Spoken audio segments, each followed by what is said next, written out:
Hey everyone, so friend कैसे हैं आप सभी। आशा है आप सभी अच्छे होंगे, मस्त होंगे, स्वस्थ होंगे और जोर शोर से आप सभी की पढ़ाई चल रही होगी। सो गाइस, हमने लास्ट लेक्चर में सांख्य दर्शन हमने देखा था और मैंने आपको लास्ट लेक्चर में बताया था कि सांख्य दर्शन जो होता है वो टोटल 25 तत्वों को मानता है।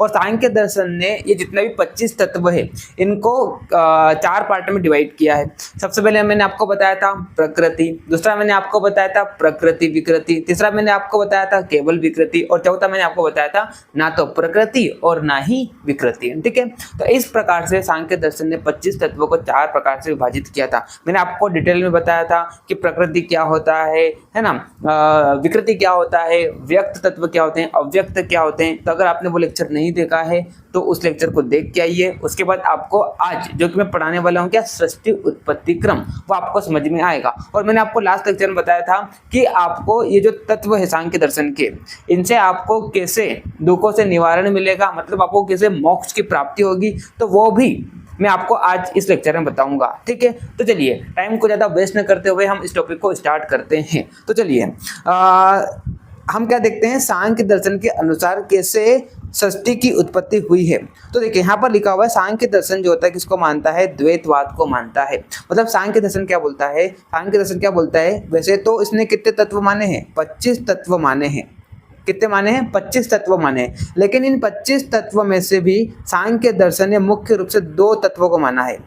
सांख्य दर्शन ने मुख्य रूप से कितने तत्वों को माने हैं, 2 तत्वों को माने हैं।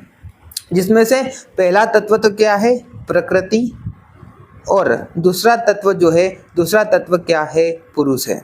ठीक है, और सांख्य दर्शन क्या बोलता है कि प्रकृति और पुरुष दोनों मिलकर ही क्या करते हैं, सृष्टि की उत्पत्ति करते हैं। यानी कि सांख्य दर्शन जो होता है वो किसको मानता है, द्वैतवाद को मानता है। ठीक है, अब कैसे सृष्टि की उत्पत्ति होती है प्रकृति और पुरुष से, है ना, और कैसे इनसे आपको मोक्ष की प्राप्ति होती है, तो उसके लिए मैं आपको एक छोटी सी स्टोरी सुनाता हूँ, उसके बाद हम आगे बढ़ेंगे। ठीक है, तो देखिए अब देखो मैं आपके सामने यहाँ पर एक बना रहा हूँ, क्या प्रकृति बना रहा हूँ। ठीक है, ये क्या है, प्रकृति है ना। सांख्य दर्शन क्या बोलता है कि ये जो प्रकृति है इसमें तीनों गुण विद्यमान रहते हैं। मतलब ये जो प्रकृति होती है वो कैसी होती है, त्रिगुणात्मक है। मतलब इसमें क्या है, इसमें रज गुण भी है ना, एक मिनट सत्व पे ले लेते अपन। इसमें क्या है, सत्व गुण भी है, इसमें रज गुण भी है और इसमें क्या है, तम गुण भी है। ठीक है, और दूसरा तत्व इसने क्या माना, दूसरा तत्व इसने क्या माना, पुरुष को माना। तो मान लो ये क्या है, पुरुष है। अब इस तरह से इनका शेप नहीं होता है, हालांकि प्रकृति और पुरुष दोनों का शेप नहीं होता है, दोनों कैसे होते हैं, निराकार होते हैं। मैं आपको सिर्फ समझाने के लिए यहाँ पर शेप बनाया। ठीक है, तो ये तो मैंने क्या बनाई, एक प्रकृति बनाई और दूसरा तत्व मैंने यहाँ पर क्या बनाया, पुरुष बनाया। और सांख्य दर्शन क्या बोलता है कि यही 2 तत्व है और इनसे ही क्या होता है, सृष्टि की उत्पत्ति होती है। यानी कि सांख्य दर्शन जो होता है वो किसको मानता है, द्वैतवाद को मानता है। अभी मैं आपको बताऊंगा कैसे होता है, लेकिन उससे पहले मैं आपको बता दूं कि आपको इनसे मोक्ष की प्राप्ति कैसे होती है, दुखों से निवारण कैसे मिलता है। ठीक है, तो देख चलिए अब ये जो पुरुष है, अब सांख्य दर्शन क्या बोलता है कि ये जो पुरुष है ये कैसा है, कॉन्शियस है। ये कैसा है, कॉन्शियस, यानी कि ये क्या है, चेतन तत्व है। ये क्या है, चेतन तत्व है। लेकिन ये कैसा है, लेकिन ये कैसा है, इनएक्टिव है। ये कैसा है, इनएक्टिव है। ठीक है, वह अगर मैं प्रकृति की बात करता हूँ, सांख्य दर्शन क्या बोलता है कि ये जो प्रकृति है वो कैसी, अनकॉन्शियस है। ये कैसी है, अनकॉन्शियस है। अनकॉन्शियस है यानी कि ये कैसी है, अचेतन है। अचेतन बोले तो ये क्या है, मूल जड़ है। ये क्या है, मूल जड़ है और इसी से क्या होगा, आगे जाके सृष्टि की उत्पत्ति होगी। मतलब जब ये जो पुरुष है वो क्या करता है, इस प्रकृति पर प्रकाश डालता है, तो फिर आगे जाके क्या होता है, इससे सृष्टि की उत्पत्ति होती है। अभी आपको मैं डिटेल में बताऊंगा, बस अभी क्या करो, आप ध्यान से लेक्चर को सुनते जाइए मैं क्या बोल रहा हूँ। अभी मैं आपको बता रहा हूँ कि आपको मोक्ष की प्राप्ति कैसे होगी। ठीक है, आज आपको मोक्ष की प्राप्ति मिल ही जाएगी। आज आपके जितने भी दुख है उनसे आप निवृत्त हो ही जाएंगे। बस आप थोड़ी देर क्या करिए, ध्यान से लेक्चर को सुनिए। ठीक है, तो मैंने आपको क्या बोला कि प्रकृति जो है, सांख्य दर्शन क्या बोलता है कि प्रकृति अनकॉन्शियस है, अचेतन है, मतलब ये क्या है, जड़ है ना। और पुरुष जो है वो कैसा है, कॉन्शियस है और कैसा है, ये चेतन तत्व है। ठीक है, आत्मा भी आप इसे बोल सकते हैं, सोल भी आप इसे बोल सकते हैं। ठीक है, चलिए तो मैंने आपको बोला, और प्रकृति जो है वो त्रिगुणात्मक है, सत्व रज तम इसमें 3 गुण जो क्या होते हैं, विद्यमान रहते हैं। और पुरुष जो है वो त्रिगुणात्मक नहीं है। ठीक है, इतना मैंने आपको बताया। अब देखो अब कैसे यहाँ पर आपको मोक्ष की प्राप्ति होती है वो मैं आपको बताता हूँ। ठीक है, देखिए अब क्या होता है कि अब ये जो प्रकृति है और ये जो पुरुष है, तो प्रकृति पर क्या होता है, ये जो पुरुष जो होता है वो क्या करता है, अपने प्रकाश डालता है। वो क्या करता है, अपना प्रकाश डालता है। ठीक है, एक मिनट इसको छोड़िए आप, उससे पहले मैं आपको इसको समझाता हूँ। मैंने आपको क्या बोला कि प्रकृति जो है, प्रकृति कैसी है, प्रकृति कैसी एक्टिव है, प्रकृति कैसी है, एक्टिव है ना। और पुरुष जो है वो क्या है, इनएक्टिव है ना। अब इस एक्टिव और इनएक्टिव शब्दों को मैं आपको समझाता हूँ, है ना, और कॉन्शियस और अनकॉन्शियस चीज को आपको समझाता हूँ एक स्टोरी के थ्रू, है ना। देखिए क्या होता है कि मान लो एक जंगल है, जंगल में क्या लगी, आग लगी, है ना, जंगल। अब ध्यान से अब स्टोरी को सुनिए, आपको मोक्ष की प्राप्ति दिला रहा हूँ मैं, बस अब ध्यान से स्टोरी को सुनिए। मैंने क्या बोला कि अभी क्या हुआ, मान लो एक जंगल है, वहां पर क्या हुआ, आग लगी, है ना। अब वहां पर एक अंधा है और एक क्या है, लंगड़ा है ना। प्रॉब्लम यह है, अंधा जो है वो देख नहीं सकता है लेकिन चल सकता है, लंगड़ा जो है वो देख तो सकता है लेकिन चल नहीं सकता है। ठीक है, तो क्या होता है, अब आग से बचना है दोनों को, इस दुख से बचना है दोनों को। तो जो अंधा जो होता है वो लंगड़े को बोलता है कि भाई तू मेरे क्या हो जाए, कंधे पर बैठ जाए और तू मेरे को क्या मार्गदर्शन कर, तू मेरे को क्या कर, मार्गदर्शन कर, तू मेरे को रास्ता बता, क्योंकि मैं क्या कर सकता हूँ, मैं चल सकता हूँ और तू चल नहीं सकता, लेकिन तू देख जरूर सकता है। तो तू क्या कर, मेरे को मार्गदर्शन कर दे, मतलब मेरे को तू रास्ता दिखा दे। तो इस तरह से क्या होता है कि अंधा जो होता है, अंधे के ऊपर क्या होता है, लंगड़ा क्या होता है, चल जाता है। और दोनों जो होते हैं क्या बोलते हैं कि चलो तू मेरे ऊपर बैठ जा, मतलब अंधा बोलता है कि तू मेरे ऊपर बैठ जा और इस दुख से, किस दुख से, ये जो आग लगी हुई है इससे दूर चले जाते हैं, इससे हम बच जाते हैं। ठीक है, तो वैसे ही ये जो प्रकृति है, प्रकृति जो है वो कैसे तत्व है, प्रकृति एक्टिव तो है लेकिन कैसी है, अचेतन है, लेकिन उस पर कॉन्शियसनेस नहीं है, है ना। मतलब प्रकृति जो है वो एक्टिव तो है लेकिन कैसी है, वो अनकॉन्शियस है। लेकिन अगर पुरुष की अगर हम बात करते हैं तो पुरुष कैसे कॉन्शियस है, कॉन्शियस बोले तो पुरुष जो होता है वो क्या कर सकता है, मतलब कैसा है, कॉन्शियस, कॉन्शियस मतलब वो चल तो सकता है। पुरुष की अगर हम बात करते हैं, सॉरी, प्रकृति चल तो सकती है लेकिन पुरुष की अगर हम बात करते हैं तो पुरुष कैसा है, इनएक्टिव है, मतलब चल नहीं सकता है, लेकिन ये क्या कर सकता है, देख सकता है, लेकिन ये क्या कर सकता है, देख सकता है। तो फिर प्रकृति क्या बोलती है कि एक काम कर पुरुष, तू मेरे ऊपर बैठ जा, तू मेरे ऊपर बैठ जा, तू मेरे को मार्गदर्शन कर। तो हम क्या करेंगे, हम क्या करेंगे, इस दुख से निवृत्त हो जाएंगे, हैं, इस दुख से हम क्या करेंगे, निवृत्त हो जाएंगे। तो इस प्रकार से क्या होता है, प्रकृति और पुरुष क्या होते हैं, साथ में रहते हैं और क्या करते हैं, सृष्टि की उत्पत्ति करते हैं। तो जिस प्रकार से अंधे के ऊपर लंगड़ा बैठ गया था, दोनों जंगल की आग से बच गए थे। जब बच जाने के बाद दोनों ये सोचते हैं कि अरे यार, जो हमारे आसपास जो दुख था वो तो कुछ भी नहीं था, हम तो बस इस प्रकृति की मोह माया में बंधे हुए थे। तो जो इस चीज को समझ जाता है कि हमारे आसपास का जो दुख है वो तो कुछ भी नहीं है, बस ये तो क्या, एक मोह माया है, हम तो एक मोह माया में बंधे हुए हैं। तो आपको फिर क्या हो जाती है, आपको फिर क्या होती है, मोक्ष की प्राप्ति हो जाती है, आपको फिर कभी दुख होता ही नहीं है अगर आप इन सारी चीजों से ऊपर उठ जाते हैं। कि देखो ना, अब देखो आप प्रकृति को, सॉरी, अंधे को देखिए आप और लंगड़े को देखिए, है ना। तो दोनों क्या थे, मोह माया में बंधे हुए थे, क्या रे यार आग लगी हुई है, अब मैं से कैसे बचूं, कैसे बचूं, कैसे बचूं, है ना। लेकिन दोनों जब साथ में मिलकर आगे बढ़े और जब इनको पता चला आगे जाके कि अरे यार, हमारे आसपास जो दुख था, दुख किस चीज का था, अंधे को दुख था कि मैं देख नहीं सकता हूँ, लंगड़े को दुख था कि मैं चल नहीं सकता हूँ। तो बोले कि अरे यार, ये तो मोह माया है, ये तो क्या है, मोह माया है, मतलब हमको जो दुख था वो तो कुछ भी नहीं है, ये तो सिर्फ हम एक बंधन में बंधे हुए थे। अगर हम उस बंधन में बंधे होते तो हम उसके इर्द गिर्द, उस दुख के इर्द गिर्द हम क्या होते हैं, घूमते रहते। मैं अपना दुखी मनाता, यार मैं अंधा हूँ, देख नहीं पा रहा हूँ, मैं जंगल से कैसे बचूंगा। लंगड़ा जो होता है, अरे मैं लंगड़ा हूँ, मैं इस आंख से कैसे बचूंगा। मतलब आप क्या करते हैं, उस मोह माया में बंधे होते हैं, है ना। लेकिन अब देखो ना, आप दोनों जब साथ में आगे बढ़े तो इनका जो दुख था वो तो कुछ भी नहीं था, मतलब ये सिर्फ मोह माया में बंधे हुए थे। तो वैसे ही प्रकृति और पुरुष जो है ये क्या होते हैं, साथ में मिलकर सृष्टि की उत्पत्ति करते हैं और आगे जब बढ़ते हैं तो इसी क्रम में फिर आगे धीरे धीरे एक एक बात क्या होता है, सृष्टि की उत्पत्ति होती है। ठीक है, अगर मान लो दोनों ये सोचते रहते कि प्रकृति अगर ये सोच रही थी कि मैं अनकॉन्शियस हूँ, अगर पुरुष ये सोच रहे थे कि मैं इनएक्टिव हूँ, तो आगे सृष्टि की उत्पत्ति होती ही नहीं। दोनों क्या होते हैं, मोह माया में बंधे हुए होते हैं। तो इस प्रकार से सांख्य दर्शन ये समझाता है कि आपके आसपास का जो दुख है वो तो कुछ भी नहीं है, आप बस क्या हो, आप बस मोह माया में बंधे हुए हो। ठीक है। तो इस लंगड़ा और अंधा है ना, इस दोनों का एग्जाम्पल देके सांख्य दर्शन क्या समझाता है कि इस प्रकार से प्रकृति और पुरुष जो होते हैं दोनों मिलकर क्या करते हैं, सृष्टि की उत्पत्ति करते हैं। ये दोनों अकेले मतलब प्रत्येक दोनों इंडिपेंडेंट होकर क्या करते हैं, प्रकृति की उत्पत्ति नहीं कर सकते, सृष्टि की उत्पत्ति नहीं कर सकते हैं। लेकिन जब दोनों मिल जाते हैं तो क्या होता है, फिर सृष्टि की उत्पत्ति होती है।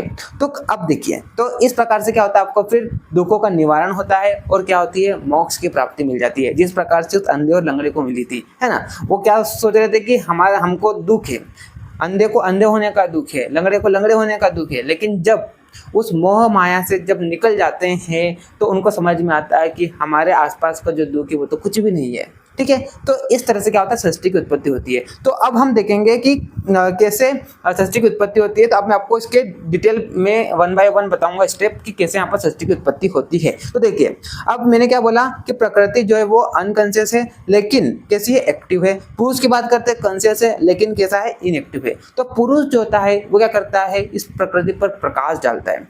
पुरुष जो होता है क्या करता है, इस प्रकृति पर प्रकाश डालता है। कुछ इस प्रकार से इस प्रकृति पर क्या करा, इसने प्रकाश डाला, है ना। इस प्रकार से जब इस पे क्या करता है, प्रकाश डालता है, तो प्रकृति जो होती है इस पुरुष को अपने तीनों गुण जो होती है वो दर्शाती है ना। सत्व गुण से फिर क्या होता है, इस पुरुष को प्लेजर मिलता है, इस पुरुष को क्या होती है, खुशी होती है। रजगुण जो होता है चंचलता को दर्शाता है ना, चंचलता को दर्शाता है। मतलब इसके अंदर क्या होता है, इसको क्या होता है, चंचलता होती है, मतलब और चंचलता से कभी कभी क्या होता है, दुखी भी होता है ना। इंसान जो होता है वो दुखी भी होता है। यहाँ पर क्या होता है, अट्रैक्ट करती है, ऐसा बोल सकते हैं आप। चंचलता के गुण के कारण जो प्रकृति होती है वो क्या करती है, इस पुरुष को क्या करती है, अट्रैक्ट करती है ना, अट्रैक्ट करती है। और तम गुण जो होता है वो इसको जितनी भी निर्जीव चीजें हैं, आलस को दर्शाता है ना, आलस को दर्शाता है। तो ये सब प्रकृति कौन से गुण है, तामस गुण है, ठीक है। तो जब ये जो पुरुष है प्रकृति पर क्या करता है, प्रकाश डालता है, तो प्रकृति क्या करती है, इसे अपने तीनों गुण दर्शाती है ना, तीनों गुण दिखाती है। तो ये जो पुरुष है वो क्या होता है, इस प्रकृति के ये तीनों गुण देखकर क्या होता है, इसके मोह माया में बंध जाता है। इसके क्या होता है, ये मोह माया में बन जाता है। आपको मैं एक एग्जांपल और देता हूं तो उससे आपको और यहाँ पर स्पष्ट होगा कि कैसे आपको इनसे मोक्ष की प्राप्ति होती है। तो देखिए, जैसे कि मान लो एक क्या है, मान लो आप हो और गोरे हो आप, है ना। अगर आप शीशे के पास जाते हैं और देखते हैं कि अरे मैं तो गोरा हूँ, तो आपको क्या होती है, खुशी होती है ना, आपको खुशी होती है। लेकिन मान लो कोई काला है, शीशे के पास जाता है, देखता है अरे मैं तो काला हूँ, और काला देखकर वो क्या होता है, रोने लगता है। उसको क्या होता है, दुख होता है, अरे मैं तो काला हूँ, मैं काला क्यों हूँ, और इससे क्या होता है, उसको दुखी होता है। लेकिन मान लो दूसरा व्यक्ति है, वो काला है लेकिन शीशे के पास जाता है, अपने आप को काला देखता है, तो लेकिन दुख नहीं होता। वो बोलता है कि अरे मैं काला नहीं हूँ, ये शीशा ही काला है, मतलब ये शीशा मेरे को काला दिखा रहा है, मैं काला हूँ नहीं।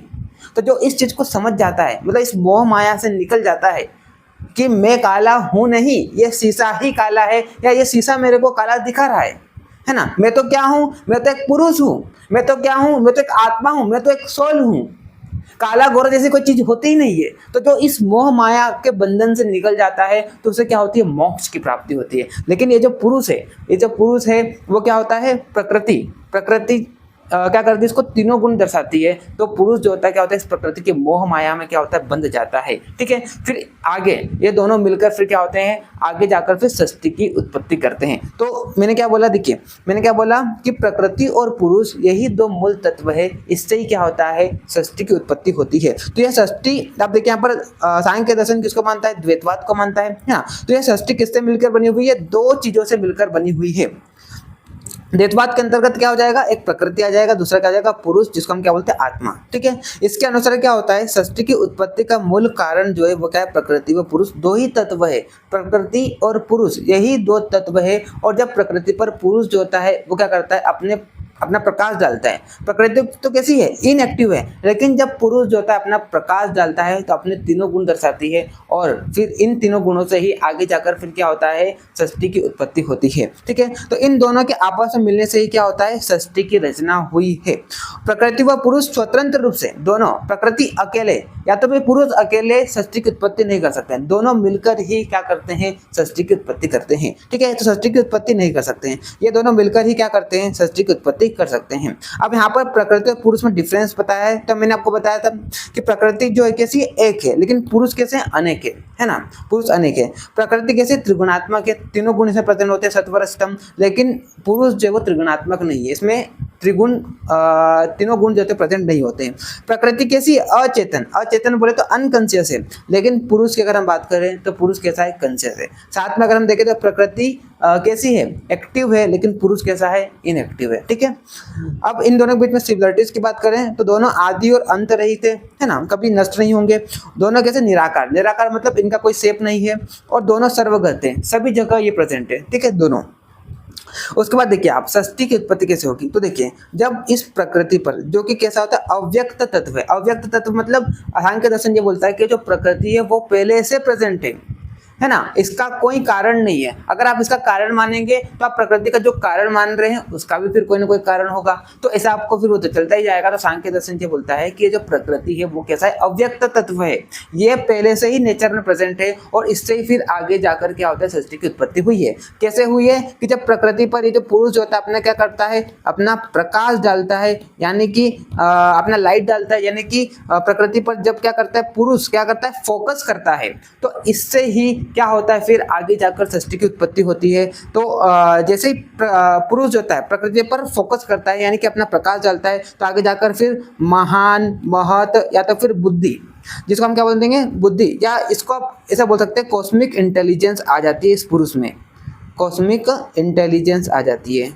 ठीक है, उसके बाद क्या होता है, त्रिविध प्रकार के अहंकार का निर्माण होता है महत से। त्रिविध प्रकार के अहंकार कौन से हो जाएंगे, वैकारिक, तेजस और भूतादि। वैकारिक की बात करें तो सत्वगुण से विद्यमान रहती है, तेजस की बात करें इसमें रजगुण होते हैं, और भूतादि की बात करें इसमें तामस गुण होते हैं। ठीक है, फिर वैकारिक, फिर क्या होता है, वैकारिक और तेजस दोनों मिलकर, ये दोनों मिलकर किसका निर्माण करती है, एकादश इंद्रियों का निर्माण करती है, एकादश इंद्रियों का निर्माण करती है, जिसमें क्या हो जाएगा, 5 ज्ञान इंद्रिया हो जाएगी, 5 आपकी कर्म इंद्रिया हो जाएगी, और एक आपका क्या हो जाएगा, मन हो जाएगा। और फिर ये जो तेजस और भूतादि दोनों मिलकर फिर किसका निर्माण करते हैं, पंच तन्मात्राओं का निर्माण करते हैं। फिर पंच तन्मात्राओं से क्या होता है, पंच महाभूत का निर्माण होता है।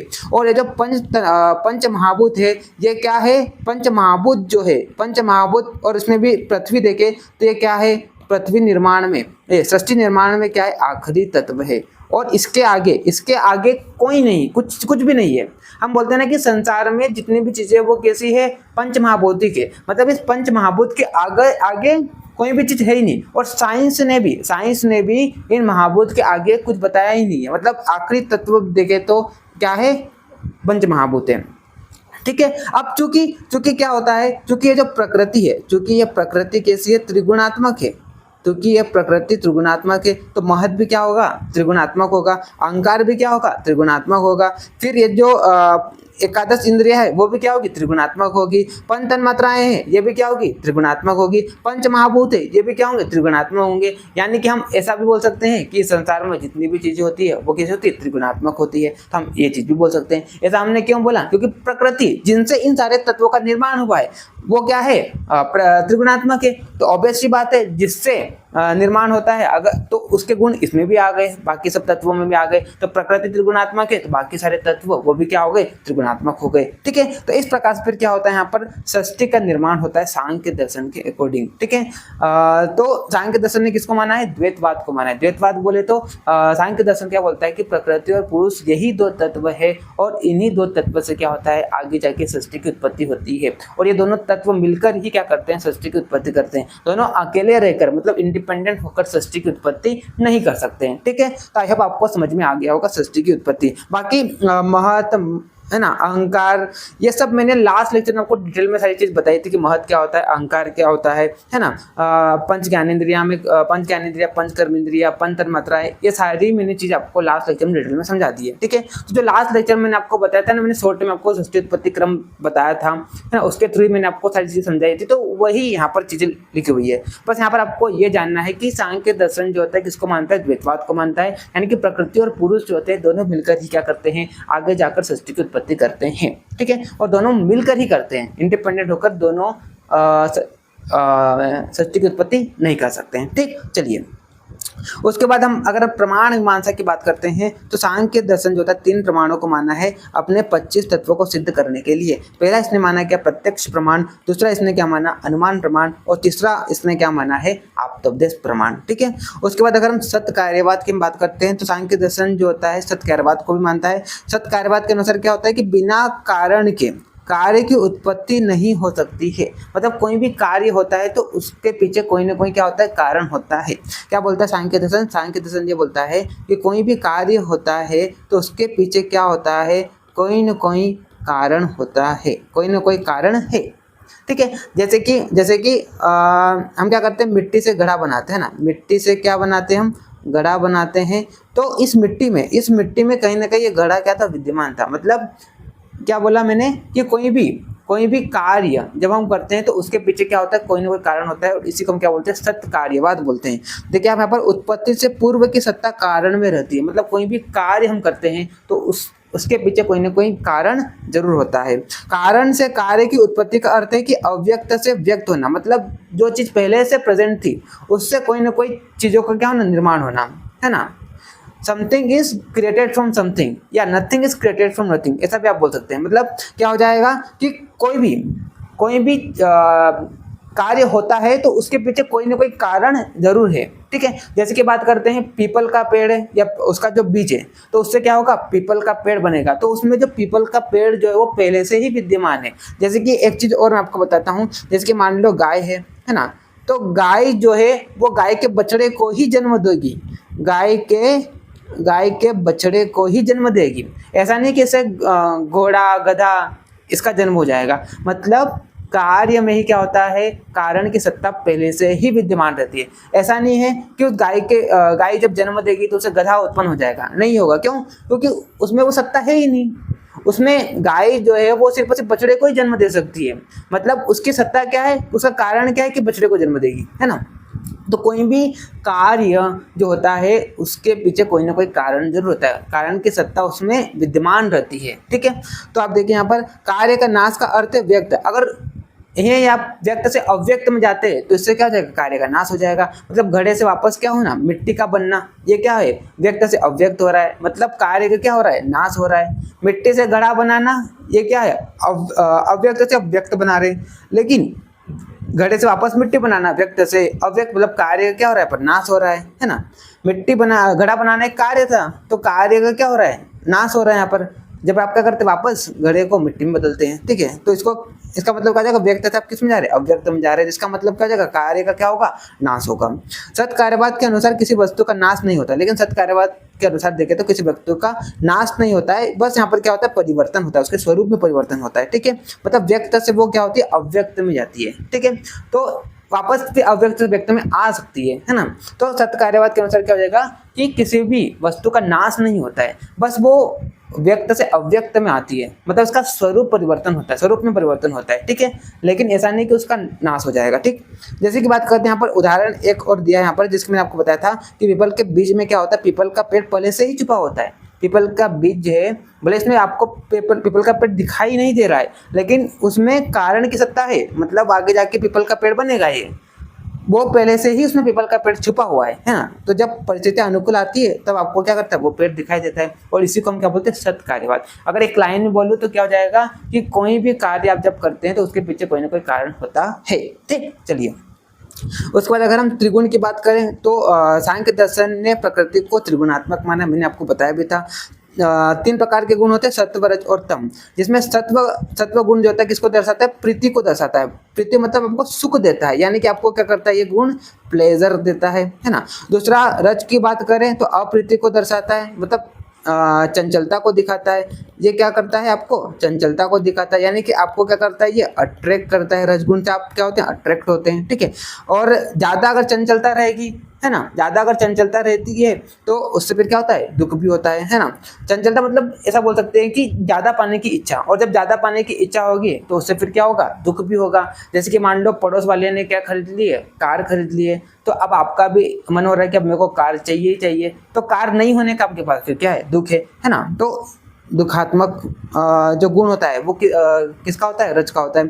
तम की बात करें, विषाद को दर्शाता है, मतलब मोहात्मक ये होती है ना। विषाद यानी बोले तो आलस को दर्शाता है ना। ये क्या होता है, आलस को दर्शाता है। तामस गुण जिसको बोलते हैं अपन, ठीक है। या जितनी भी निर्जीव चीजें हैं, जितनी भी क्या निर्जीव चीजें हैं, इनको कोई फर्क ही नहीं पड़ता कि क्या हो रहा है, ठीक है। ये किसका गुण है, तम का गुण है, ठीक है। उसके बाद अगर हम देखो, मैंने आपको बताया था नहीं कि सांख्य दर्शन जो होता है, अगला सिद्धांत बताता है किसको, सडंग बंध को, यानी अंध पंगु न्याय। जैसे कि मैंने आपको बताया था ना कि जिस प्रकार से देखिए आप, इस न्याय के अनुसार क्या होता है, प्रकृति और पुरुष के संयोग से सृष्टि की उत्पत्ति होती है। मतलब ये जो प्रकृति और पुरुष दोनों मिलकर क्या करते हैं, सृष्टि की उत्पत्ति करते हैं। तो यहाँ पर जैसे कि मैंने आपको अभी एग्जाम्पल की तरफ आपको बताया था, तो वही यहाँ पर बताया है कि जिस प्रकार से अंधा चलने में क्या होता है, समर्थ होता है, परंतु दिखाई न देने की वजह से वह अपनी मंजिल तक नहीं पहुंच सकता है ना। ठीक उसी प्रकार से क्या होता है, लंगड़ा देख तो सकता है लेकिन वो क्या होता है, चल नहीं सकता है। यदि पंगु मतलब लंगड़ा जो है अंधे के कंधे पर बैठ जाए तो दोनों अपनी मंजिल तक क्या हो जाएंगे, पहुंच जाएंगे, है ना। अगर क्या हो जाएगा, अंधे के ऊपर लंगड़ा बैठ जाएगा तो दोनों अपनी मंजिल तक क्या हो जाएंगे, पहुंच जाएंगे, है ना। इसी तरह क्या होता है, प्रकृति और पुरुष दोनों साथ मिलकर क्या होता है, सृष्टि का निर्माण करते हैं। तो मैंने आपको डिटेल में सारी चीज बताई थी, है ना। तो अगर मान लो दोनों ये सोचते रहते कि यार मैं तो अंधा हूँ, या लंगड़ा सोचता है मैं लंगड़ा हूँ, तो अपनी मंजिल तक दोनों नहीं पहुंच पाते, है ना। तो दोनों जब मिलते हैं तो अपनी मंजिल तक क्या होते हैं, पहुंच जाते हैं। वैसे प्रकृति और पुरुष जो होते हैं दोनों मिलकर क्या करते हैं, सृष्टि का निर्माण करते हैं। और इसी न्याय को हम क्या बोलते हैं, अंध पंगु या सडंग बंद न्याय बोलते हैं। ठीक, चलिए उसके बाद सांख्य दर्शन और आयुर्वेद की बात करें तो दोनों में क्या क्या सिमिलरिटीज है। सांख्य दर्शन और आयुर्वेद द्वारा जो सृष्टि विकास क्रम बताया है वो एकदम सिमिलर है। मतलब सांख्य दर्शन और आयुर्वेद के अनुसार सृष्टि उत्पत्ति क्रम जो है वो एकदम सिमिलर है। दोनों ही सत्कार्यवाद को मानते हैं, मतलब किसी भी कार्य की उत्पत्ति में कारण की सत्ता विद्यमान रहती है। दोनों ही त्रिगुण सिद्धांत को मानते हैं। आयुर्वेद ने भी त्रिगुण माने हैं, है ना, सत्वर स्तंभ को, और सांख्य दर्शन ने भी सत्वर स्तंभ, यही 3 गुण बताए हैं। त्रिविध दुखों का वर्णन सांख्य में भी मिलता है और आयुर्वेद में भी मिलता है, ठीक है। और दोनों का मुख्य प्रयोजन क्या है, मोक्ष की प्राप्ति। और मैंने आपको बताया था कैसे मोक्ष की प्राप्ति होगी। अगर आप बंधन में बंधे रहेंगे तो आपको दुख होगा, मोक्ष की प्राप्ति नहीं होगी। अगर आप इससे बंधन से बाहर निकल जाएंगे तो आपको दुख नहीं होगा, आप दुख से निवृत्त हो जाएंगे और आपको क्या हो जाएगी, मोक्ष की प्राप्ति मिल जाएगी। ठीक है, चलिए आई होप आपको समझ में आया होगा। अगर आपको कोई डाउट हो तो फिर भी आप मेरे को पूछ सकते हैं व्हाट्सएप ग्रुप में, है ना। और जो लोग यूट्यूब पर लेक्चर देख रहे हैं तो उनको भी बता दूं कि हमारे यहाँ पर रेगुलर क्लासेस होती है, ठीक है। तो अगर आपने अभी तक हमारा ऐप आयुर्वेदा विंग्स डाउनलोड नहीं किया तो उसे आप डाउनलोड कीजिए, वहाँ पर मैंने फ्री कंटेंट अपलोड कर रखा है, तो आपको नॉलेज हो जाएगी कि कैसे हमारे यहाँ पर क्लासेस होती है। एकदम मिनिमम प्राइस में मैं ही आपको सारे सब्जेक्ट पढ़ा रहा हूँ, ठीक है। तो अगर आपने चेक नहीं किया तो आप चेक कर सकते हैं, ठीक। इस तरह से मैंने यहाँ पर सांख्य दर्शन पूरा आपको पढ़ा दिया है। फिलोसॉफी जो होता है ऐसा सब्जेक्ट होता है जो बच्चों को बहुत कम समझ में आती है ना। इवन टीचर भी समझाने की पूरी कोशिश तो करता है लेकिन कहीं ना कहीं असमर्थ होता है। हालांकि मैं पूरी कोशिश किया हूँ आपको समझाने की, है ना। एकदम मैं इसलिए थोड़ा लेट आ रहा है, देखा होगा आपने दर्शन के लेक्चर थोड़े लेट आ रहे हैं। क्यों लेट आ रहे हैं, क्योंकि मैं सोचता हूँ कि किस प्रकार से आपको एग्जांपल दूँ, किस तरह से आपको समझ में आए ये फिलोसॉफी, है ना। यहाँ पर थोड़ा आपको क्या होता है, पर दिमाग तो क्या ही है, लेकिन पर थोड़ा आपकी थिंकिंग यहाँ पर होना चाहिए, तब जाके आपको दर्शन अच्छे से समझ में आता है, ठीक है। चलिए तो मिलते हैं नेक्स्ट लेक्चर में, तब तक के लिए okay bye, see you again.